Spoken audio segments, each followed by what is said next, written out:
I initiated the divorce proceedings, deeming a financially struggling spouse to be of little value.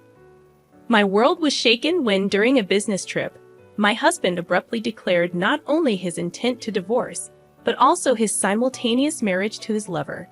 To add insult to injury, he accused me of marrying him solely for his wealth and demanded I forfeit any claims to our property. Confronting my indifferent husband, who had always treated me with disdain since our marriage, led to his unraveling and a downward spiral to rock bottom. I am Karen, 35 years old, raised by a single mother since my father's passing in kindergarten. Despite the financial challenges, we found happiness as a family of 3. Even as an adult with a decent salary, my frugal habits persisted from childhood. I married John, a wealthy man I met through an acquaintance, drawn to his kindness and the new world he presented. Our differing views on money and gender roles emerged after marriage. While John envisioned a traditional household, I was dedicated to my career and financial independence. Before marriage, John suggested I become a homemaker, assuming I would embrace traditional domestic roles. However, I expressed my desire to continue working until we had children, emphasizing the financial benefits. Although I managed to convince him, the reality of balancing work and household chores proved challenging. Despite being a full-time employee, my days were consumed with domestic responsibilities, leaving little time for us as a couple. In contrast, John, adopting a traditional husband role, contributed nothing to household tasks. While he witnessed my busy schedule, he simply indulged in dinner and relaxation upon returning home. Balancing work and domestic responsibilities took a toll on our relationship, prompting me to question if this was the essence of a marriage. Despite my efforts, I hesitated to voice my dissatisfaction. Fearing he might insist I quit my job despite his lack of contribution at home. I had hoped that the arrival of children would bring about a positive change in our relationship. Unfortunately, our connection had grown distant, casting doubt on the possibility of expanding our family. Feeling the urgency to discuss this matter, I approached John. "Hey, we should start considering having kids, right?" "Huh? Kids? You're quite energetic, considering you're tired from work and chores." "It's not about that. I want to have children. We haven't been married that long, but I'm already over 30. Women have a limited time to have children, and it's getting harder for me to conceive as I get older. It's almost too late. But we don't need kids. If we have one, you'll expect me to help, right? You know I'm busy with work, and I won't help with child rearing." Declaring you won't help with child rearing even before they're born is strange, isn't it? I plan to raise them alone, but shouldn't you at least have the intention to help? It's your child too. Child rearing is your job. I'm working to support the family, so I definitely won't help with the kids. You'll just complain that I don't help, making me the bad guy. You must have been indoctrinated with poverty and lots of kids since birth. We're not poor.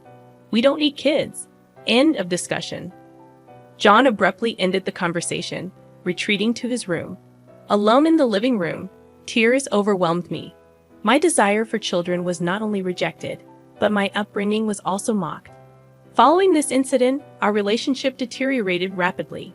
Communication became scarce, and the possibility of having children seemed more distant. As I continued to juggle work and home responsibilities, taking on significant projects at work, I found myself increasingly distant from John. One day, when informing him about an upcoming business trip, his unexpected kindness surprised me. He wished me well and hinted at a big surprise upon my return. Despite having given up on him, his smile shook my resolve. However, my faint hope was shattered upon returning home. The front door wouldn't open, and John revealed the first surprise. He had changed the locks. The second surprise was the announcement of our divorce. He claimed to have forged my signature and submitted the papers with a friend as a witness. Inside, he presented a document for me to sign, waiving my rights to property division. Protesting the false accusations, I insisted on a mutual renunciation of property rights, intending to make it a public document. John, stubbornly retorting, redid the document on his computer, initiating a tense exchange. As I left the house, He continued to scorn me for being poor, even contemplating discarding my belongings. A few days later, John, in a state of panic, called me, wondering what I had done. "What do you mean I haven't done anything? Why are you panicking?" "I have a lot of questions. First, I was told to leave the apartment." "Oh, you were still living there? That's not allowed. It's a new month. You're trespassing." "Trespassing? But it's my house. Are you okay? Did you forget that it was a company apartment I rented? I was the leaseholder, so naturally, you can't live there anymore." "That's ridiculous. How could you do this? I can't believe you didn't know. I'm not the one who should be accused of doing things on my own. Didn't I tell you that you can't just change the locks of a rental apartment? It's my house. I can change the locks if I want. Didn't you listen? It was my leased apartment. Even if you were the leaseholder, the owner is the apartment manager. You can't change the locks without informing them." "Is that so? Also, I terminated the lease while you changed the locks. I was allowed to live there until this month. I was planning to return, but now you've unlawfully altered someone else's property, which could be criminal damage." "Wait, why did you terminate it so early?" "Criminal damage? Is that why the police are at the front door now? I'm too scared to open it." But I calmly replied, "So the police did come. Don't worry, it's probably not for trespassing or criminal damage. It's better to talk to them." "Why do I know about the police?" "Because I reported you for filing the divorce papers yourself. It seems like you've committed crimes like forgery and fraudulent use of a private document. Divorce papers can be filed by one person, but only with mutual agreement and personal signatures. Since John forged my signature and the witness, it's obvious that it's a crime." But he seemed unaware of his guilt. I continued pressing further. "So the divorce papers you submitted are invalid, and your marriage with Susan can't happen either." "How do you know about Susan? Did you think I knew nothing? I had a private detective agency thoroughly investigate your affair with Susan. It was a busy time at work, and coordinating with the agency was tough. Plus, you even held a grand wedding ceremony while I was supposedly on a business trip. Are you okay? Your business trip was a lie." "Yes, I took leave from work, despite being busy, to do some research and prepare documents. I knew about you bringing Susan home. It would have been impossible to gather this evidence while working." After I revealed everything, John was speechless and seemed quite downcast even over the phone. Then he pleaded with me, "Please don't tell Susan I'm divorced." "Why would I? There's no such fact to tell." "Really? Thank you. Are you misunderstanding something? When did you become divorced? That fake divorce paper is invalid, remember? So legally, you're still my husband, not divorced." "What? So since you committed adultery, well, legally, my husband, Susan needs to pay compensation. I sent the demand for reparation to her house yesterday by express delivery. She didn't know you were married, right? Then I can't withdraw the claim at this point. I already knew Susan believed John was single, but I deliberately sent the reparation demand. Susan hasn't contacted me yet, so maybe she hasn't received the letter. It should arrive soon. Should you be on the phone with me when you also have to deal with the police? You're busy? I'll ignore the police. I won't be arrested. I'm going to Susan's house now to get the letter back before she or her family can accept it." He then hung up. He probably went straight to Susan's house to wait for the postman at the front door. I knew it would be futile because the letter was sent as registered mail to Susan only. Even if he waited for the postman, he couldn't receive it. A few hours later, a dispirited John called me. According to him, there was an incident when the postman arrived. "Finally, I'll take that envelope." "Who are you? You don't live here, right?" "I'm practically a resident here since I'm married. I have the right to receive the mail." "I see, but I can't give you this envelope. It's registered mail for Susan only." "What? Give it to me." "Absolutely not. If you're so eager, ask Susan for permission." "What's going on here?" "Oh, John, what's all this noise?" "What's happening?" "Ah, Susan, this is registered mail for you. This man insisted on taking it. Sorry for the disturbance. Now I'll be on my way." "What's this?" "A demand for reparation." John, you are married.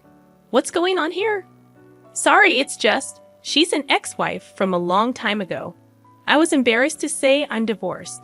I'm sorry for keeping it secret. But it's strange, isn't it? We haven't been dating long, and the demand for reparation?